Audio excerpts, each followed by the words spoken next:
Hello viewers, welcome to Sivadeva Maths. இன்னைக்கு நம்ம சேனல்ல சாப்டர் 1 செட் லாங்குவேஜ் எக்ஸாம்பிள் 1.1 பார்க்க போறோம்.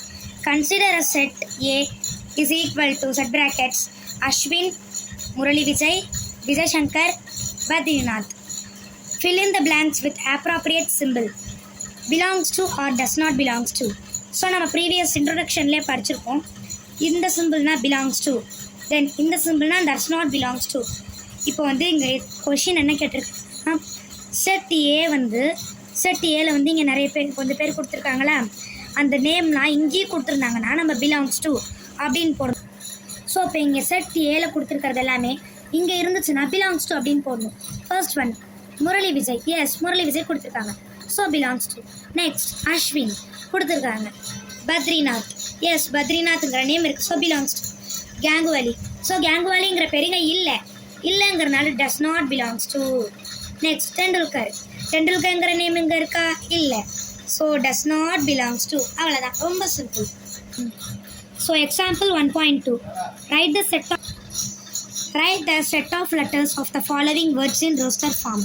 First one assessment, second one principal. இப்போ இங்கே வந்து ரோஸ்டர் ஃபார்ம்னா நமக்கு ஒன்று தெரியும். A set can be described by listing of the elements of the set. So அப்போ ஷார்ட் ஃபார்மில் வந்து it will described by the listing of the elements of the set. So listing அப்படின்னு சொல்லலாம். இப்போ அசஸ்மெண்ட் இப்படின்ட்டு இங்கே ஒரு வேர்ட்ஸ் கொடுத்துருக்காங்க. ஸோ அசஸ்மெண்ட்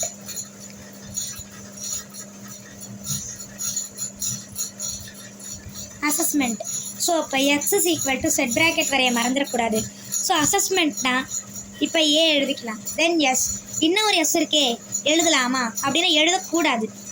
இப்போ நம்ம ரோஸ்டர் ஃபார்மை பொறுத்த வரைக்கும் காமனாக தான் எடுத்து எழுதணும்.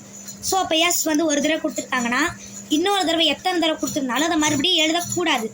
ஸோ இப்போ எஸ் கொடுத்துருக்காங்க, எழுதக்கூடாது. நெக்ஸ்ட் இ, தென் எஸ் கொடுத்துருக்காங்க, எழுதலாமா, எழுதக்கூடாது. அதான் ஒரு தடவை எழுதிட்டாலும் போதும், ஒரு தடவை எழுதுனா போதும். ஸோ நெக்ஸ்ட் வந்து எம், இ வேணாம், ஆல்ரெடி எழுதியிருக்கோம், then M T. So next one வந்து செகண்ட் ஒன் வந்து பிரின்சிபல். ஸோ அந்த பிரின்சிபலில் வந்து Y is equal to P அப்படிங்கிறத எழுதுகிறோம்.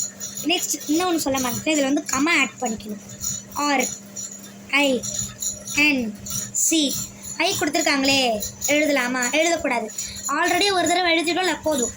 நெக்ஸ்ட் ஒன் வந்து பி, ஆல்ரெடி எழுதியாச்சு. A, then L, that's all. Thanks. உங்களுக்கு இந்த வீடியோ பிடிச்சிருந்தா லைக் பண்ணுங்கள், ஷேர் பண்ணுங்கள், கமெண்ட் பண்ணுங்கள், மறக்காமல் சப்ஸ்கிரைப் பண்ணிடுங்க.